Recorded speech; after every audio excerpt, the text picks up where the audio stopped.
Okay, so we are back, episode 5 of the Superbus Project Mk.2, and today I am going to be investigating this wiring situation. I've already taken out sort of all the old bits and pieces that weren't really connected to anything, so this switch didn't really have anything plugged into it or anything like that, and we're just trying to trace all the wires and find out where they go, sort of deal, while Fredders is up that end of the bus working on the walls a bit more and the floor of the bathroom. And yeah, so that's coming along quite nicely. We've decided that what we want to do is we're going to try and make the floor off of this thing here, so it's sort of got like a resting point there. Obviously it will be secured and everything, but that will be the underneath there. All this area here, this lovely area, will be where the water tank slides in and out, access via the back door, because we don't really want to go chopping up bits of the floor and bits and pieces like that just yet. We want to, if we do have to do that, we want to make sure it's done properly and out of necessity, because if you look up, there's still tons of headroom in there for the shower to go. For me, I'm not that tall, I'm only like 5'11" or 5'12", and I think even Fred, you'd probably be able to get away with having a shower in there if you needed to, eh? Yeah. So it's not a big issue, and if worse comes to the worst, we can always change it. Like, nothing's set in stone. So yeah. The one thing that will be set in stone, hopefully, however, is the wiring. As soon as the Zig unit goes back in and all that sort of stuff, I want to make sure that I don't have to move that about anymore. So we've got a bit of work ahead of us, but yeah. We're going to crack on and we will update you as we're doing it. I'm also going to take this top bit here out. A bit of a shame because there's a light unit that goes in here that will definitely need to be put back in there. So I'll need to find another way of securing that up. But this all needs to come down because there's some wires running up and round it and down through the arm there. And to be honest with you, I'm going to change it out for a proper shelf looking unit now that we've got, I don't know if you can see us trying to move around in here, but we've got all this, what is it, hardboard, my dad called it? Yeah, I think it's hardboard. Yeah. And this is the stuff we're going to be using to frame in all the bathroom, maybe even do the floor, the ceiling, all that sort of stuff. So yeah, we're very fortunate to have all these resources now. We got them off some people doing the some construction work out back, and we're very grateful to them for it. So yes, thanks guys. So yeah, we will catch you in the next little clip when hopefully we've got something to show for it. So yeah, catch you in a bit. Bye! Okay, so I've managed to track one of the wires down from here, and as you can see, this is just electrical tape. So what we're going to do is we're going to take that off and chocolate box it, terminal block, and then from there what we're going to do is we're going to find out where the other ones are going and sort them out as well. We are keeping this one in. This is definitely a 12 volt live line, so that's definitely going to stay in there, and there's this junction box up here which fits snugly into two holes, so that's meant to be there, I think.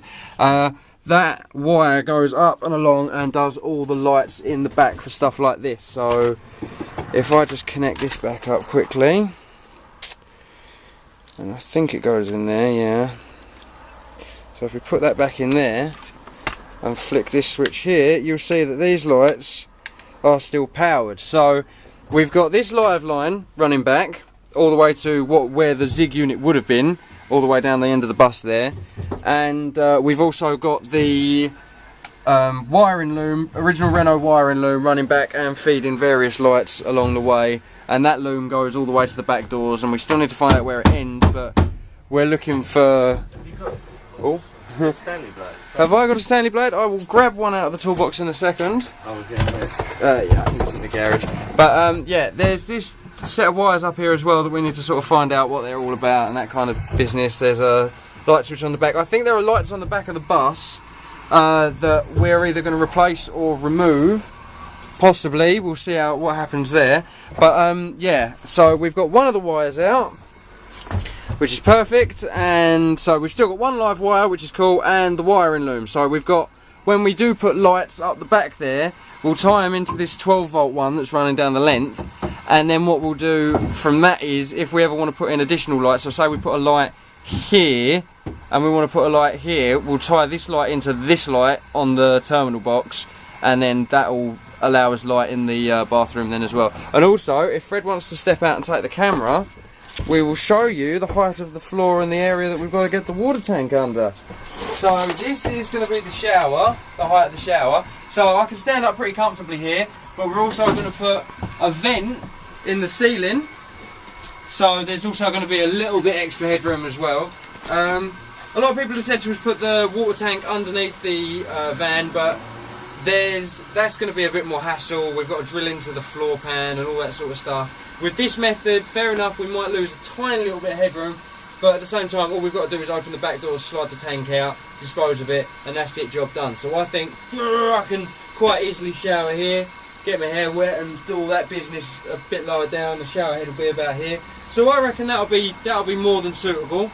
So yeah, and Fred's done a fantastic job. I can stand up on this quite easily. It's very sturdy, very, very sturdy. So yeah, we're just going to get back on, sort all our wiring out, maybe find a floor pan for that and bulk it in a bit more. But yeah, apart from that, we're doing quite well.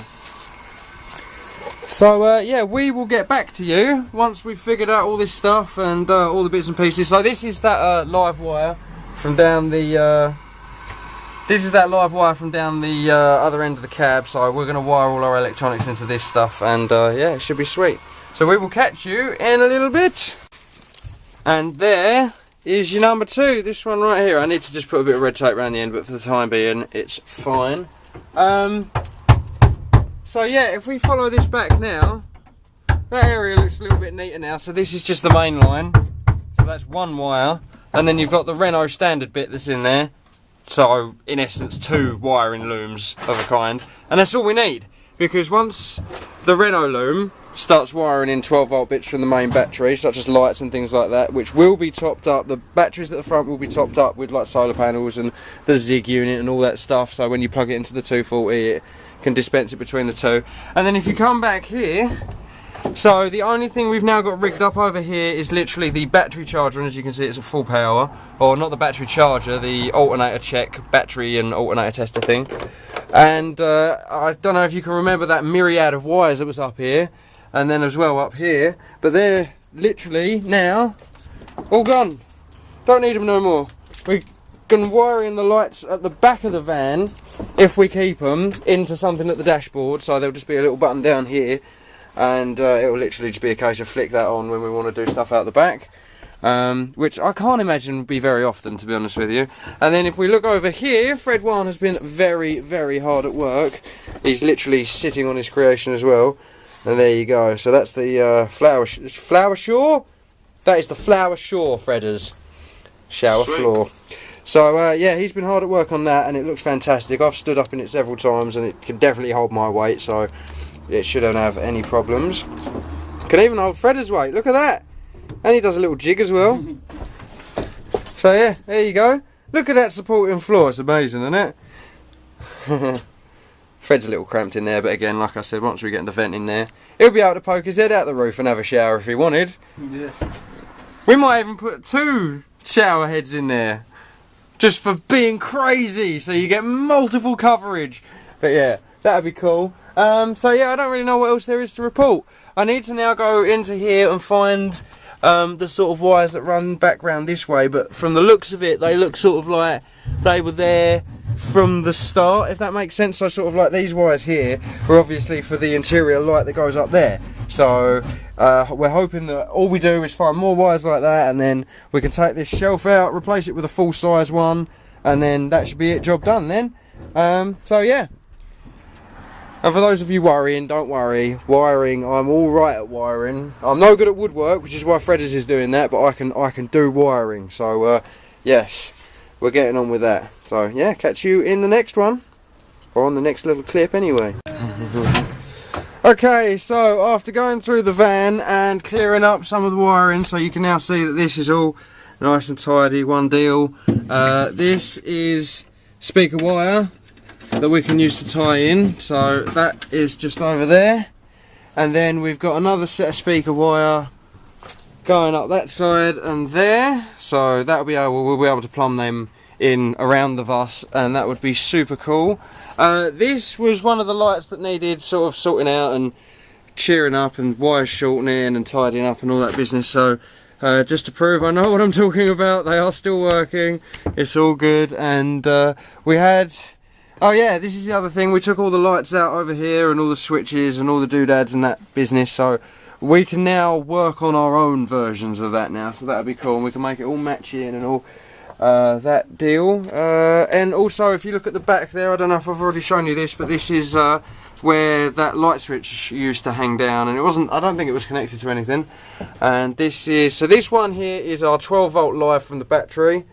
This one comes from the 240 input on the side of the van, and then we've got some 240 volt plugs there, ground up there, all that good stuff. But if you look over here, Fred has been hard at work today, making everything sturdier and stronger, so now I can stand on here no problem. Is very excellent. And this is that down there, exactly down there is where the waste bin is going to go for the grey water, and that is where what the toilet's going to sit on. Obviously we're going to take it off of there to use it. It just needs planing down now, and then we'll cover it up with what we're going to do is we're going to seal it in with mastic down them lines, and then from there we are going to cover it with lino, is it? And then from there it should all be watertight and all good, and the water should all go in one place. So there you go. That's where the shower head's going up there. So thank you very much once more, Fredders. But yeah, this is the myriad of goodies I got from clearing out the electronics in the van. I got a load of junction boxes, a few light switches. I don't think any of this is going back in. The wiring might if we need to use it, and a couple of these lights, but I think everything else is pretty much forfeit. But yeah, it's good. It's good fun. I feel a lot more confident with everything that's going on in the bus now. Like, I feel a lot more like I know where all the wires are going, I know what does what, so that makes my job a lot easier. So yeah, we are gonna clear out the place. We tried sweeping up a little bit. We'll be back out here tomorrow hopefully to finish things off, and yeah, that'll be that. So thank you very much for watching, and we will catch you on the next episode. Take it easy, all the best, bye bye.